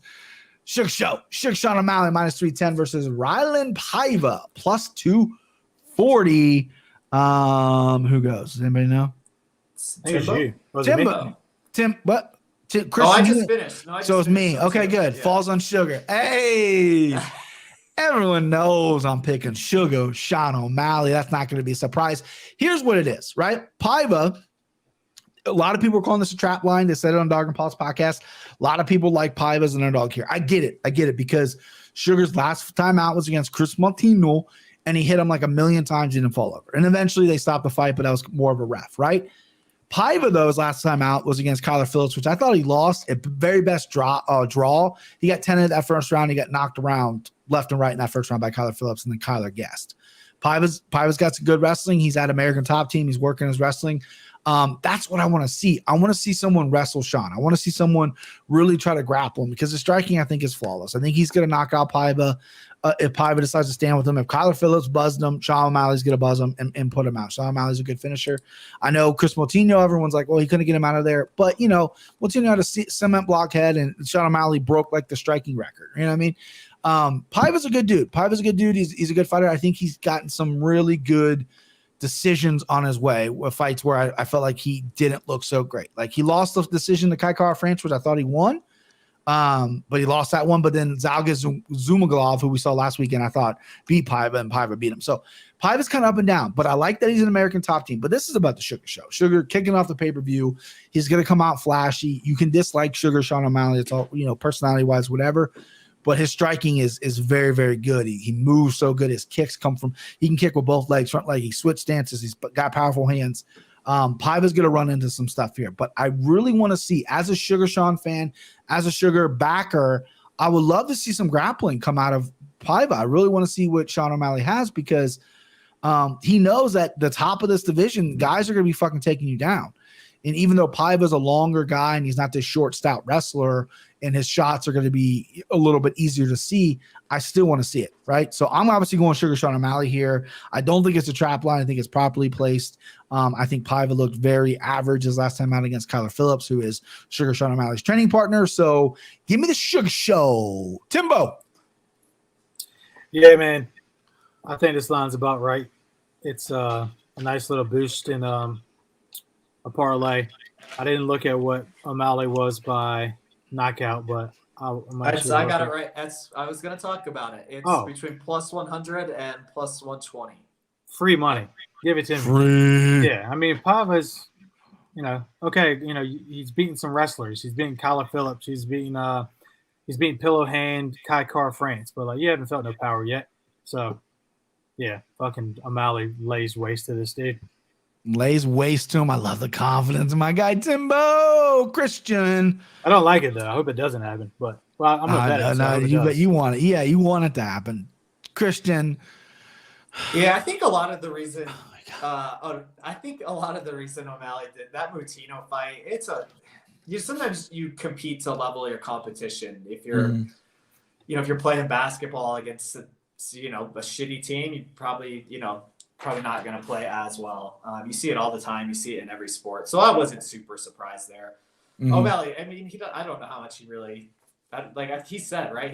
It's not about the championship for him. It's about making money. And he's still on like his second or third contract. He's like, fuck fighting ranked guys until I get paid more money. So he's calling a lot of people out though, dude. He wants those big fights. I think he's talking to get his name out there, but then he's also calling people. I don't really know what he wants. Yeah. So I think Kyler. I always say Kyler Murray. I think Kyler Phillips would beat Sean O'Malley. I think that fight was a draw. Paiva won. We'll look at it as if it was a draw. So I think the line, this is the second time I've said it, but a little bit disrespectful to Paiva.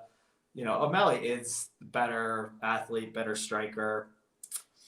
Hang on a second, Chris. I don't want to cut you off. We got our first comment of the show. It's Ruth Franklin, Vartech. Did she just fucking put a curse on us? Hey, Ruth, fuck off. What are you talking about, man? Y'all know, I was wondering if y'all know what that meant. I don't know. I don't know what it is. It's like Russian curse words or something. Hey, Ruth, go fuck yourself. All right, go ahead. Hey, Ruth. Thanks for listening. Thanks for listening. Check out the best three. Vartech. What the fuck? Fuck off. Dude, does that mean something? Am I missing? I have no idea. I gotta Google that. I have no idea. Google it. Your phone's gonna get a virus. He's trying something, dude. I'm not buying it. Right, sorry, Christian, for cutting you out. Yeah, fuck off, Ruth. So Paiva's only been finished twice. One time was a doctor stoppage. The other time was against a dude who I had to look him up, but it's somebody Lacerda who's now an LFA and who's only ever lost once. So he's not that bad. So I don't think O'Malley's going to finish him. I think it's so weird that he's a 310 favorite. It's shaded to the under. It's, the under 2.5 is juiced, but O'Malley is only plus, even money by knockout.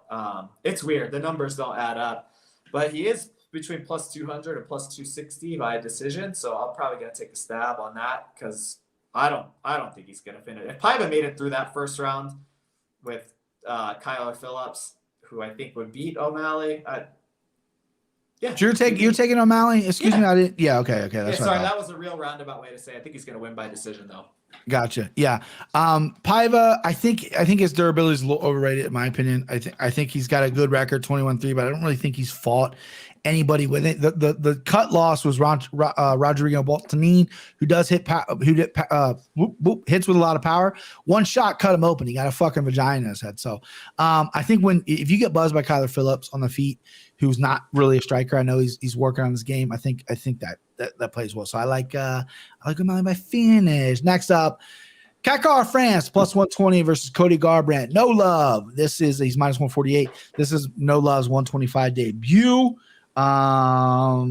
Timbo, you go first here. I know you're a huge, gigantic Cody Garbrandt fan, so let's hear it, babe. Who do you got? Man. Despite how fucking weak Cody Garbrandt's chin is, Kakar France is pretty goddamn weak. Yeah, and, I know he's coming off, first round knockout, but I do think that Cody's boxing is not going to allow him. He's had to have learned, and I think he has. Even in the Rob Font fight, he was getting pieced up. He showed he had a chin because he was getting fucking rocked throughout the entire 25 minutes. But he was also holding his own. And he's definitely taken a step down in competition from that, despite even, Rob Font getting – he fought really well against Jose Aldo, for being honest. So, Kakar France, as Christian said earlier, there's elite and then there's a step down. I don't think Cody Garbrandt is still elite and is still, we don't know what he's going to be like at flyweight.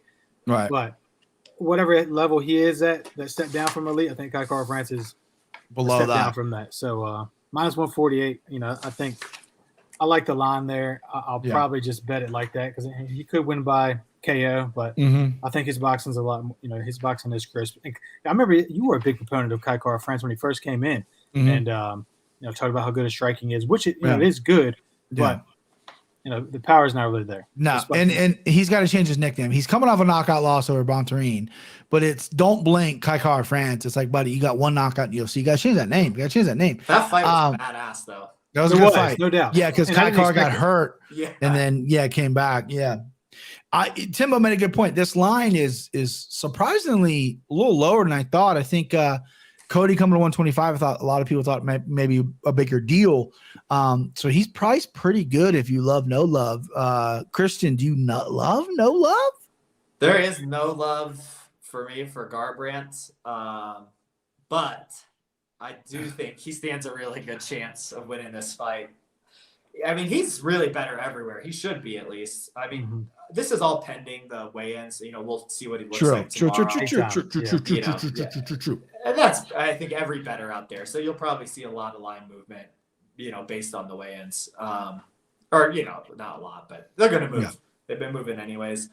As long as his chin holds up, he should knock Kakar France out. I don't think he's going to have been hit by, Garbrandt's going to hit a lot harder than Bontarine and really anybody else he's faced.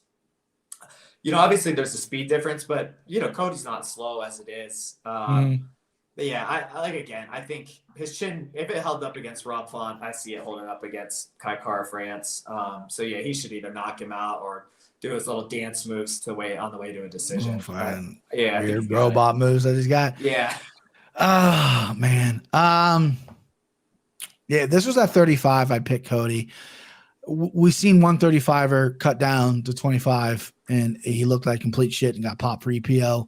And TJ Dillashaw, notably durable, went to 25 and couldn't take a punch. Cody Garbrandt's been knocked out before. I know it's Kaikara pillow hands. I'm going Kakar France. I'm going opposite. I'm going away from my Ohio guy. I like Cody Garbrandt. I'm a fan of Cody Garbrandt. One of my favorite all-time performances was Cody versus Dominic Cruz. I thought it was unbelievable. But that Cody hasn't shown up in a while. I don't think he was that undersized at 135. I don't really love this 125 jump. He's been talking about it for a while.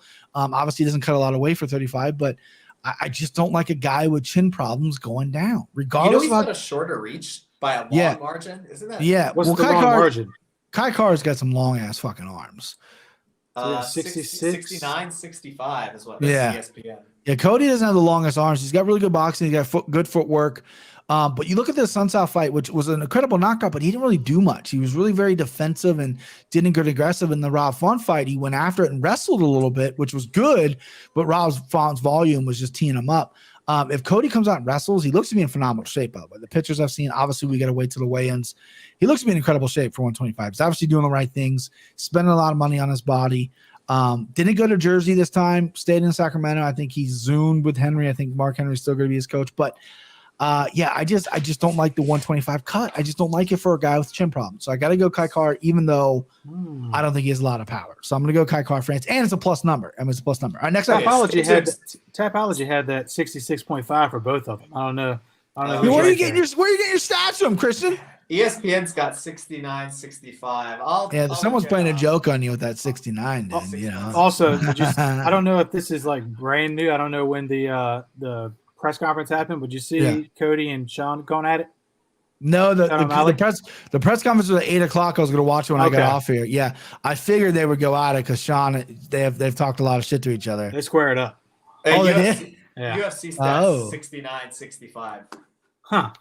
Okay. Someone's playing a joke. No, I guess I trust Tapology more, but not really. I don't know. Yeah. ESPN sometimes, I'm sticking UFC. UFC's website's a complete mess when it comes to stats. All right, here we go. The UFC and ESPN are the same on that one.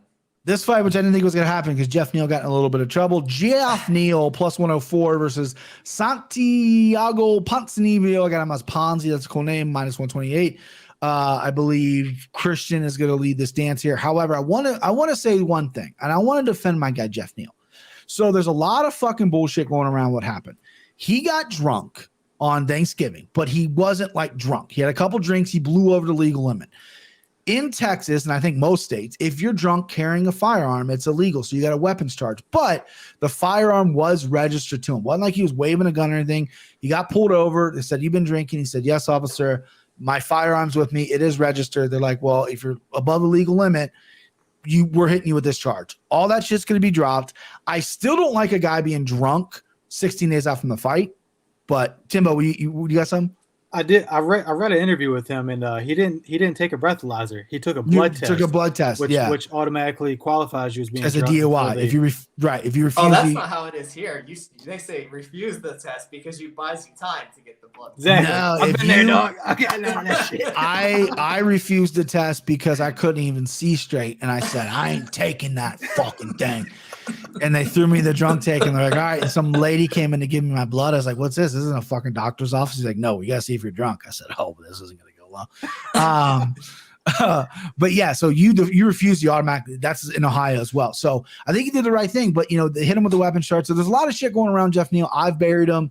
I still don't like him drinking. I know it's Thanksgiving and he's with his girlfriend or whatever. But he's 16 days out from a fight. Unless he had like one beer and is a complete lightweight, what are we doing here? But plus 104 versus 128. Christian, take it away for the breakdown of the fight. Acting like you've never been to the Roadhouse and had a couple tall beers and driven home. Yeah, dude, baby. I haven't. Tell you what, we had a Texas Roadhouse right down the street. It got closed down, but I never got rowdy there. You tell you where I got rowdy at a couple times with an ex-girlfriend of mine who I hated, whose parents were drunks, and we would go to Applebee's and just get fucking hammered.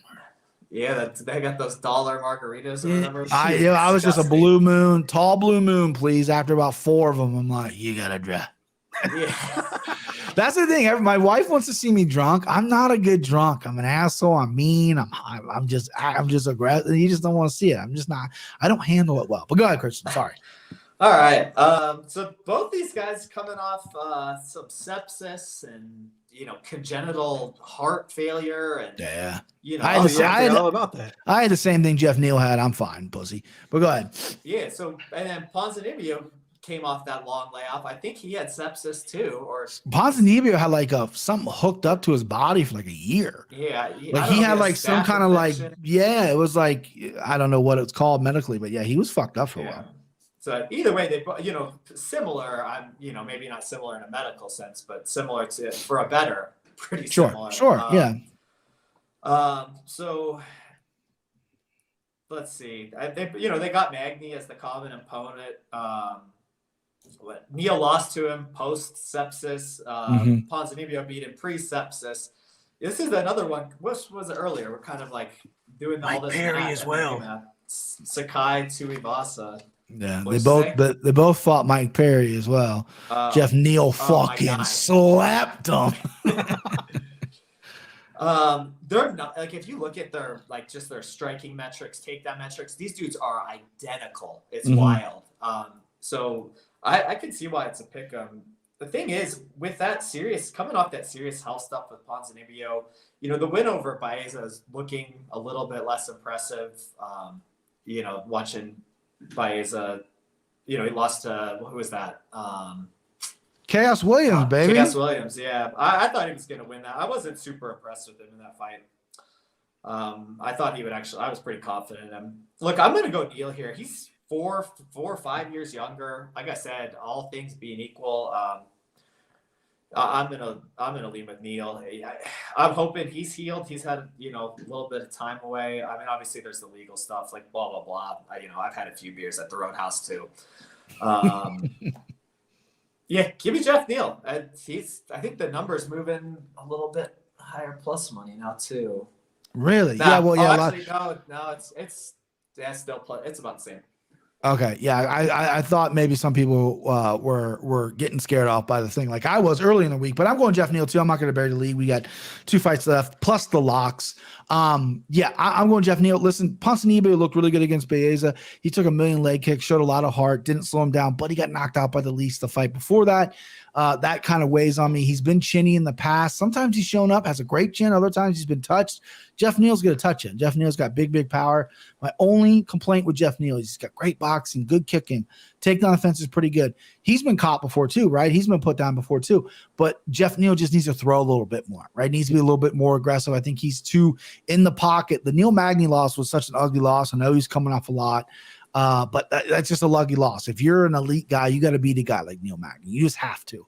But I like Jeff Neal too. Plus number against Ponzinibbio. I've never been a huge Ponzinibbio fan. He didn't impress me in the Baeza fight. He just showed a lot of heart with those fucking calf kicks, which are brutal. But give me Jeff Neal plus money. Let go. Jimbo! I'm on it too. I will say that it's really the chin for Ponzinibbio for me. Like, you know how I feel about the leech. You know what you said. I don't have to tell you about it, what you said to me. But Jeff Neal is a little flat-footed though. He must gonna come to my funeral and be like, "Hey, he's a great guy, but this one fucking time he told me the leech was good." Jeff Neal, he's got great angles. He's got great boxing, but he's a little flat-footed, and I hope he kind of turns that around because again, he does need to throw more. He kind of the flat-footedness. I was watching the tape on him, like, dude, come off your heels, please. And he's got great head kicks. Obviously, as Mike Perry, he fucking KO'd him with it. But he's the younger guy. I think his strength of schedule has even been tougher as well. But at least here as of recently, for sure. So give me old Jeffrey. Yeah, Jeff Neal. And it's good redemption, too. He's got a little bit, a lot of people are talking crazy. I saw an MMA outlet. I don't know if it was Junkie or MMA Fighting. They're talking about how he was had an unregistered firearm. He's waving it around, all this bullshit. Like, whoa. But I know the media is corrupt, but it's like, settle. This is this guy's life right now. Right? You say one thing, people are going to automatically run with it. You know what I mean? So I'm glad Jeff kind of cleared that up. And then I read the actual Texas police report, and it was just the same thing. It wasn't anything crazy that people are fishing for a story. But yeah, so this could be a nice redemption. You'd be like, listen, I could go have some fucking stuff at the Roadhouse, okay? Eat the peanuts off the floor, drink a few things, and then I'm going to fucking go out and bang it up. All right, come in. That fight has no business being third in this card, though. No, 100%. That's a weird – it's going to be a good fight. It's going to be action-packed, but that's a prelim. Zero star power. Yeah, that's a prelim fight. All right, Mano Nunes, 1050. Juliana Pena, plus 630. Who goes? Me, hopefully. Did I start? Yeah, I started the last one. Yep. You started the last one? Didn't I? Yeah, it doesn't matter. I'll go because it's going to be short and sweet. It's Amanda Nunes. Christian said it earlier. The finish prop is probably what you want to play here. Juliana Pena, she was in California for a little bit. She was in Vegas. She took some time off. She had a kid. She has a family. Now she's training in some no fucking gym in Illinois, somewhere out in Chicago.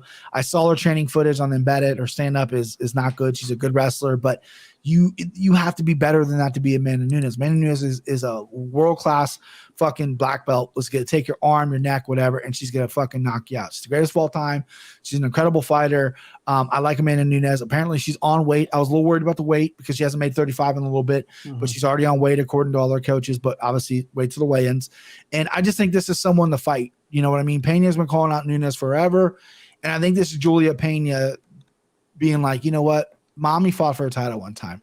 I think she's happy to be here. I don't think she's ready to win it, and I don't think she can win it. So I'm going to go Nunes here. 1050 is outrageous. It's unfortunate you can't touch this because Nunes is so good. But yeah, I mean, a finished prop, any kind of prop, digging into the props from Nunes. Dogger pass, the one guy was really feeling a submission. Cody Safdie, very, very good capper. Submission because Julia Pena has been submitted by Jermaine Durmano before. So a submission isn't, feasible. A guillotine choke going for a takedown, anything can happen. But obviously it's Amanda Nunes all day. The GOAT is going to cruise. Timbo. Yeah, if you're getting fucking subbed out by Jermaine Durmano, then what the fuck are you doing? Yeah, fucking kickboxer stuff. But yeah, I mean, the club and sub, that could definitely happen. But yeah, give me Nunes. That's all I got. Nunes, there you go. That's all you got. Short and sweet. I love it. I love it. I love it. Christian, give me Pena. Let's go to the main event because I know you're going Pena here, man. I'm not going to say I'm moving lines, but you're going moving lines. I told you there was value on Nunes at minus 800. Yeah. Oh, you did too. Yeah. I was like, you want to talk about value? Yeah. Nunes at minus 8. I said at the time, I was like, I don't know how this is still minus 800. So somebody's spying on our text. So, Pena, 23% takedown defense, subbed by GDR. Nunes plus 400 by a sub, round 2 sub plus 1700. That's on FanDuel. Book it. There you go. That's it. There you go. Yeah, the sub, Cody Safdie, in my opinion, one of the best cappers, if not the best capper in the game. And I'm more enough. My egos let me tell you that the guy's on fire. Very, very good. Knows the fight game, and he kind of is all over Nunes by sub, and I kind of like it because I see Pena. She wants to get her ground and pound off. She's not super tight, elbows on the mat. There's a lot of things she does wrong when she's on top. She's terrible on the bottom. Man, Nunes is big for 35 too. Pena is a good size 35, but she's not big like Nunes. And Nunes has been fighting big 45 strong women, and they can't take her down. So I just think Pena, again, she's here for the paycheck. She's here for the story. She ain't touching that fucking belt. I can tell you that right now. There is no story except for me hitting that round 2 sub at plus 1700. Hey, yeah. All right, main event. Oh, sorry, Kristen. Even though that was your pick. Charles Oliveira, Charlie Olives, plus 138 versus Dustin, the Diamond Poirier, minus 170. One of the more anticipated. I really get psyched for 155. Still my favorite division in the UFC. Very interesting. Charles Oliveira doesn't have the best strength of schedule. We've all talked about it, but it's long overdue. He got a title shot, and he got it, and he won with some adversity. My big thing, and a lot of people's big story, he doesn't have heart. Well, he came back and beat Chandler when he got clipped. Great fight. I love this fight. Timbo, you're going to kick it off here for me. Incredible fight. That's all I got to say. Timbo, take it away. Yeah, man. I've talked some shit about Dustin Poirier publicly and who hasn't? Text. Yeah, no hasn't? And he's really a good fucking person, to be honest with you. But I think he gets it done. And if he doesn't, he may fucking kill himself. So I hope that doesn't happen. But like, his boxing is just so fucking good. Like, and I usually pick wrestlers in as far as a wrestler versus striker match. But I mean, Oliveira is not like a wrestler like that. He's just a great grappler. And I think Dustin can keep the distance. He's got a fucking unreal gas tank. He doesn't ever fucking gas out. We were talking about it in the text. I've seen Oliveira get broken.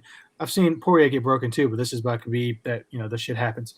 And Oliveira isn't anywhere close to Khabib, strength, grappling, anything. So I know you can still get Poirier for like minus 150 on some books. So yeah, I'm gonna try to get that. But I like Poirier here, man. I think he has the Cinderella story on Saturday. Nice pick, Christian. I already know your pick unless you flip. But break this down for us, bud. Yeah, who you guys got? Oliveira or McGregor? Don't ask me. I'm going Connie McGee. I'm going Connor. Yeah, it's amazing the rub that people get from fighting Connor. It's like, let's just look at on Tapology. Dustin Poirier, number 2 favorite MMA fighter. I wish I could find out what he was a year and a half ago. It's like, and same Khabib. I mean, he skyrocketed to where he was by beating McGregor. It's just amazing, like, what happens to these fighters. And I mean, McGregor, look, he got finished. He's not that good anymore. Right. Yeah, I mean, Poirier's excellent. Look, and Oliveira's excellent. When I break it down, though, I find that, Oliveira's, his boxing has gotten much better. Poirier might be the slightly better boxer, but everywhere else this goes, I see Oliveira winning. His heart is questioned. He could have easily given up in that fight against Chandler. I think he's got Poirier covered pretty well. Neither of them are great at takedowns, but if Poirier takes Oliveira down, I don't mind it. But if Oliveira takes Poirier down, I mean, that's bad news. That's bad news. So I kind of think wherever the fight goes, Oliveira stands a really good chance to hold his own and perform better. His strength of schedule is the only knock that I came up with on him. Like you said it, Brian, 155, the top of this division is phenomenal. I love it. I love it. It wouldn't surprise me if Poirier took this. I'm not, one of those times where I'm uber confident, but I'm pretty damn confident that Oliveira walks away or keeps the strap. Right. And I wouldn't be surprised if we see this fight again in a year. Yeah. So I'm glad you guys are both opposite. Gave me a lot to chew on. I have my leans. The one thing, and I've said this numerous times in the podcast, and probably people think I'm such a dork about it, but I love MMA so much. A lot of the times when I don't have a dog in the fight, right? Like, none of these guys are my guys that I truly root for. I root for what's best for MMA. And to me, Dustin Poirier's was best for MMA. He's a better story. He speaks English. He's got the foundation. He's got the beef with Conor. He's an exciting fighter. I think Charles Oliveira is an incredible fighter, but he's not going to draw many people in this action-packed division. So it makes me want to pick Poirier for the sport of MMA. But then I've been reading a lot and seeing a lot of Poirier's interviews this week, and it sounds like if he wins, he's done. You know what I mean? He's made a ton of money against Conor. He's been fighting since he was fucking like 18. You know what I mean? I feel like if he wins this strap, he's done. So it's like, that's bad for the sport. That's bad. I don't want to see that.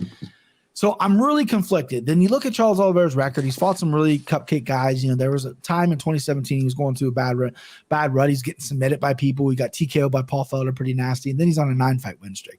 It's Charles Oliveira, a guy that I think is good enough to keep winning a 10-fight win streak, break Tony Ferguson's record or whatever. In the Tony Ferguson fight, he looked really good with his wrestling. He took Tony down. Tony has once said that Khabib wouldn't take him down, and Charles Oliveira fucking murked him. Another problem I have with Poirier is it seems like I'm talking about all the problems, but the problem I have with Poirier is when you fight Khabib and you go back to your corner and you go, I can't get this guy off me. Who did you think you were fighting? He looked very ill-prepared. Then he gave up. It's like, I don't have the right game plan for this guy. Since then, it looks like he's got his confidence back. I know he's fought Conor. He's fought Dan Hooker. He's fought some good guys. He's got some good wins. He's got the heart for days. I don't think he's given up. It looks like when Conor rocked him in both those fights, and he really just resolved himself and cleared his head. And that's a veteran move. Charles Oliveira got put down by Michael Chandler, who hits hard. I think Dustin Poirier is a little bit cleaner of a striker. I don't know if he has much power as Chandler, but his boxing, his counterpunching is excellent. I'm going to go Poirier. I never pick Dustin Poirier ever. I never do. And I literally am writing this down. All my picks are made except right now. I never picked Dustin Poirier. I picked Max Holloway in their fight. I picked obviously against Conor. I picked Dan Hooker, I believe. I always fade Poirier. I think it's time for me to give him his due. And I think this is going to be an incredible fight, right? I'm a little worried because Charles Oliveira is a really good grappler, but he does have really good wrestling in that first round. He does have a good double. He does have a good body lock takedown. He's a little bit stronger than you think because he is a little bit skinny, but he is kind of filling out a little bit. Poirier got taken down by Dan Hooker. Poirier got taken down by Khabib easily. He got taken out by Abel Trujillo like 20 times. Yeah, so I gotta think that I gotta think that Poirier has to work on that, right? I hope he's not arrogant enough to know, he has to know, like, yeah, I'm an elite guy, been around forever. This guy's got great jiu-jitsu, but I don't want to be on the floor with him. As good as I am, let's not fucking do a pissing contest. Let me stop that and stand up with the guy. Charles Oliveira isn't just a straight boxer like Conor is anymore. Conor used to be very dynamic. He threw a lot of kicks the last time out, but Charles Oliveira, really fast kicks to the head, to the body. His punching's really good. That left hook that he clipped Chandler with was as perfect as it gets. Picture perfect left hook. Doesn't get better than that. But I'm going to go Dustin Poirier. And it's a main event, so I got to bet it. But I'm not. I was going to ask you. I'm going to bet it. I'm not super psyched about it, but I'm going to bet it. All right. It's the lock time. Lock City. I'm the champ. So I get to go first. Listen, it's easy peasy for me. You guys already know my more lock's going to be Bruno Silva. I was going to go Sugar Sean. He's my guy, but I've been on the Bruno Silva train all week. I've been watching film on him. I've been watching these old UFC fights, and I gave him out early. When I give early picks, I'm never wrong. I'm all over this guy. Mortal lock, Bruno Silva. Lock it up. Timbo, who's your mortal lock, babe? Give me Maverick. Oh, nice pick there, Timbo. And CC, who do you got as your mortal lock, brother? I'll take Perez. I got 3. Oh, I forgot about it. It feels like 2 hours ago. You were so confident in that pick. You shit it all over me. Like, oh, yeah, you're picking Max now. That's cool. That's cute. Go fucking mow the lawn. All right. Timbo, dog, baby. Or no, excuse me. Whatever you want. Send him home or dog.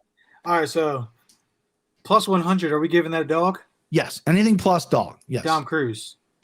Is he a plus right now? Perfect. Yeah, in DraftKings, he's plus 100. Okay, that works. I figured that was going to be the case. Dog for Timbo is Dami Cruz. Christian, give me that dog, baby. Who do you got? Who's barking for you?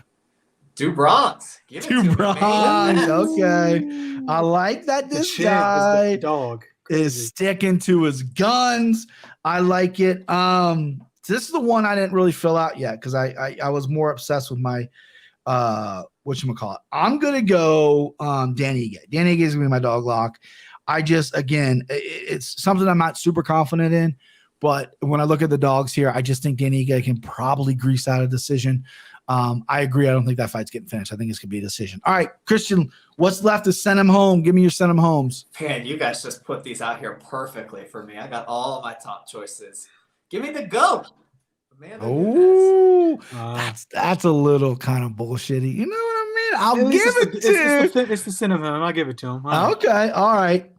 Timbo's on board. Send him the GOAT. Gonna send them too, but okay, all right. We'll see about that, brother. Timbo, send him home, babe. Damn, I don't want to do it to you, but I got you because I want my belt back. Are you getting sugar? Yeah. You can take sugar. You can take sugar. All right, my send him home. I have a few options here. I mean, I could double down on Bruno Silva because I mean that's a no-brainer. But you know what? I kind of want to spread the wealth here. I want to get some more bets in. You know what I'm gonna do? I'm gonna go a little. It's never worked out for me in the past. You know what? Fuck. Send him home, Dustin Poirier. Let's go. Battling the dog, man. CC's got him dogged up. I got him send him home up. I don't think that fight's going to decision either way. I think the best play for that, we didn't really touch on it because it's such a big main event, but the best play I think would be, even though there's like a crazy thing going on with the 5-round main events, like all of them go to decision. It's like 11 of the last 12 or whatever crazy number. I think that maybe someone commented again. Is it Ruth Franklin? No, it's some bullshit you're not going to want to look at. Oh, look at that. Jody Jefferson. Voight, FYI. Hey, Jody, go fuck yourself. These are all bots, dude. By the way, you and Jeff Neal got to get like a partnership going. What's that? Roadhouse. Hey, yeah. Jeff Neal goes to the Texas Roadhouse. Okay, that is. I like the rolls, but I go to the fucking the old Patrick Swayze. I felt like Swayze. I felt like a cooler the other day at work. Right across from UPS downtown Cincinnati, there is a homeless shelter only for men, and we have a big ramp that goes up to our driveway, and there's a security guard there. He looks like Lawrence Taylor, an old Lawrence Taylor. So I'm pulling into work, and these guys are walking right in the middle of the road. I'm like, what the fuck are you doing? There's like sidewalks on the side. And the fucking guy go around them or whatever, and they're clearly bums. So I go up and I park my truck, and I go, oh, these guys are probably fishing for some, parking lot goodies, looking at cars. So I walk, and we got to walk in this little crosswalk, and they're like walking straight to the building. And I get to the guard shack, and LT goes, hey, yo, you got ID? And you guys show your little ID, and they're like, nah, we're, and then they start fumbling over the words. He's like, get the fuck out of here. I didn't do anything. I was just there, and I was just fucking Swayze in it, be nice until it's not time to be nice. Like, that was my motto. But yeah, LT took care of them. They fucking scurried. He told me they go in and they try to sleep in our break room. They try to fucking steal from the vending machines. They use the bathroom. They probably steal some shit, because half the fucking preloaders there look like they're homeless. So they fit right the fuck in. But yeah, excited for this card, boys. Wait, real quick. Go ahead. Hey, I know it's been dropped on Dog or Pass, but this has been my best bet for a while. This is a stone cold lock. Nunes I got my. Go ahead. Sorry. Go ahead. What is it? I wanted to drop this because I do think drop it. I got my slime ball too. Okay. Well, this is my best bet of the night, and it's always a parlay for me. Nunes inside the distance, and then Silva Wright under 2.5. And I think if your book only offers the 1.5, you should feel comfortable playing that too, and that'll be for plus money. Hey, and that right there is plus money from Christian Costello, baby. That's a sharp. Slime ball parlay time. There it is. Slime ball parlay. Slimy. So we're going to get the one Bruno Silva minus 355. Gorgeous. I got this written down in my book too. I don't have the let me get my little trusty book here, guys. Sorry, I'm old school. I'm analog. All right, Bruno Silva minus 355. Then the Sugar Show minus 310, because it's the Sugar Show. And even though Christian predicted I go Amanda Nunes, I almost put her on here as a joke just to fuck with him. But the third leg in the parlay, and I couldn't be more confident. Miranda Maverick minus 142. I got this at plus 197, almost a 2-to-1 on FanDuel yesterday. I had not bet it yet, but this is something I have written down in my little notebook. It is what the number is plus 197. Okay, bet. I got it written down in my little trusty notebook here. Did it yesterday on FanDuel. Obviously, these lines are moving. Silva's going to go up, whatever. But that's a slime ball right there. Christian gave you a bet. I gave you a bet. We're fucking making you money hand over fist here at MMA Takes Podcast. Can't wait. Birthday boy. Happy birthday, Timbo. Football bet. Go bet the best three if you want to check them out. Download the podcast on Apple. Are you on Spotify too, or just Apple Podcasts? Yeah, Spotify too. Apple Podcasts. Let's fucking get that going, and obviously bet the best three on Twitter. And excited. Birthday boy, 30th, last day at 29. Last time, man. Timbo. Good weekend for you. So birthday tomorrow. You going out with the chick or something? Yeah. Okay. Saturday. Doing some. Believe him. I don't know. She's got something planned. I don't know. I don't really know what's going on, so we'll see. Oh, she has something planned for you? Some surprise shit. Oh, she got some surprise for you. Yeah, her fucking naked in her room, ready for it. Her ready for it. Fucking day sex, baby. But fight Saturday night, I'm sure you're gonna watch, and then Sunday the fucking boys and the Skins, man. Yeah, that's a good game because the Skins are on a little bit of a roll right now. Yeah, we got to leave Heller because it's a 1:00 game, so we want to get there and tailgate. Oh, too early. I'll be behaving on Saturday night. So behaving Saturday night. There will be no death threats in my text. You know what? Just drink a little bit later just to help you go to bed. Just so right at the main event, I can get some death threats because I need those on Saturday night. It's not a Saturday night until Tim overreacts and fucking wants someone's neck. That makes my night. I'll look at it, I'm laughing. My wife's like, "What are you laughing at?" I was like, "Oh, Timbo wants to kill somebody." She's like, "Oh, okay." Hopefully I don't, because if I went on my bets, that's true. You went on your bets. You don't want to kill anybody. You want to fucking give everyone hugs. All right, that's it, boys.